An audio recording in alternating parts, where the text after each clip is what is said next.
মৌদির অ্যানিভার্সারিতে আমরা এই 3টে গণেশ দেখলাম, গণপতি বাপ্পা। এর থেকে ভালো গিফট আর হতে পারে না, তাই না? আমরা এইটা সিলেক্ট করেছি, এই গণপতি বাপ্পাটা আমরা নিয়েছি। খুব ভালো লাগছে না?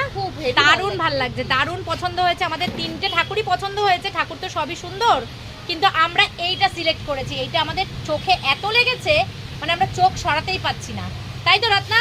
একদম তাই তো টুকটুকি? একদম একদম আমাদের এই গণেশটা বিশাল প্রথম থেকে পছন্দ, প্রথম থেকেই পছন্দ।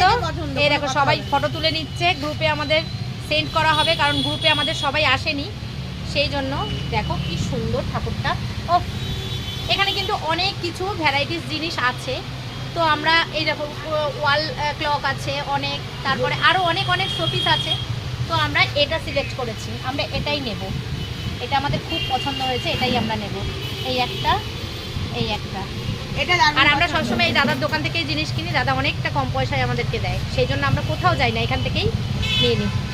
টুকটুকি মনে হচ্ছে বাড়িতে নিয়ে চলে যেতে পারলেই ওর আনন্দ হয়। দেখো আমার দেওয়ার ইচ্ছা নেই, মনে হচ্ছে আমি নিয়ে চলে যাই। চলো বন্ধুরা, আমরা এই গণপতি বাপ্পাটাই আমরা সিলেক্ট করলাম মৌদির অ্যানিভার্সারির জন্য। চলো টাটা।